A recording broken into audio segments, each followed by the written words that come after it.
పేతురు గారు రాసిన 3వ అధ్యాయం.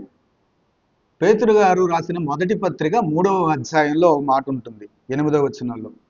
తుదకు మీరందరూ ఏకమనస్కులై ఒకరి సుఖ దుఃఖముల యందు ఒకరు పాలుపడి సహోదర ప్రేమ కలిగిన వారును కరుణాచిత్తులను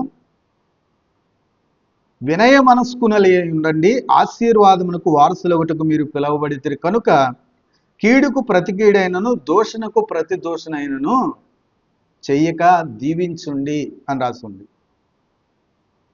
మీరందరూ ఏకమనస్కులు అవ్వాలి. ఏ డినామినేషన్కి వెళ్ళినా, పెంతుకొస్తా, బైబిల్ మిషనా, హెబ్రోనా, ఇంకోట అని కాదు. ఏ సమాజానికి వెళ్ళినా మనం సార్వత్రిక సంఘంలో ఉండాలి అంటే, పైన ఎత్తబడిన ఆ సమాజంలో ఆ సంఘంలో మనం ఉండాలి అంటే తుదకు మీరందరూ ఏకమనస్కులై ఉండండి. సహోదర ప్రేమ గల వారును కరుణాచిత్తులై ఉండండి, వినయ మనస్కులై ఉండండి అని చెబుతూ, మీరు ముఖ్యంగా గమనించాల్సిన విషయం, ఆశీర్వాదమునకు వారసులగుటకు మీరు పిలువబడితిరి.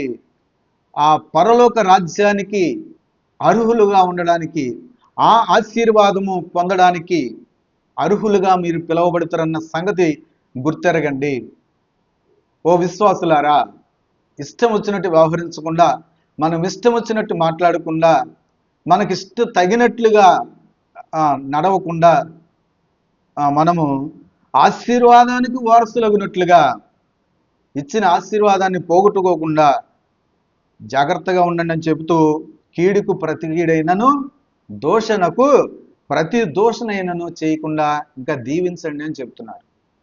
మన పట్ల వ్యతిరేకంగా వ్యవహరిస్తున్నారు, మనకు ఆలోచనకు విరోధంగా ఆలోచిస్తున్నారు, భేదాభిప్రాయంతో ఆలోచిస్తున్నారు, కేవలం భేదంతో ఆలోచిస్తున్నారు. ఎక్కడ కూడా ప్రభు వాక్యమని గమనించలేని స్థితి కనబడుతూ ఉంది. యేసు ప్రభుని ద్వేషించిన వారు మనల్ని ఎందుకు ద్వేషించరు? ఇది వ్యక్తిగతం కాదు. ప్రభువుని ద్వేషించిన ప్రతి ఒక్కరూ కూడా మనల్ని ద్వేషిస్తారు. కనుక ప్రభువుని తెలియక వారు చేస్తున్నారు కనుక, ప్రభు అంటే ఏంటో తెలియక చేస్తున్నారు కనుక, మనము దోషణకు ప్రతి దోషణైనను కీడుకు ప్రతి కీడైనను చేయక ఇంకా బ్లెస్ చేయండి వాళ్ళని. దేవుడు మిమ్మల్ని దీవించునుగాక. దేవుడు మీకు కన్నులు తెరిచేలా చేయునుగాక. మాకిచ్చిన కృప, నాకిచ్చిన కృప నా సహోదరుడికి కూడా ఇవ్వాలి అని మనం ప్రార్థన చేస్తూ, వారు కూడా రక్షించబడాలన్నదే దేవుని యొక్క చిత్తం. కాబట్టి ఎందుకు ఈ రాకడ ఆలస్యం అంటే, ప్రభు రాకడ ఆలస్యం అంటే అందరూ మారు మనసు పొందాలని ఆయన చెప్పారు. కాబట్టి మనము దూషణకు ప్రతి దూషణ చేయకుండా చూసుకుంటున్నామా లేదా అనేది కొంచెం గమనించుకోవాల్సిన అవసరం ఉంది.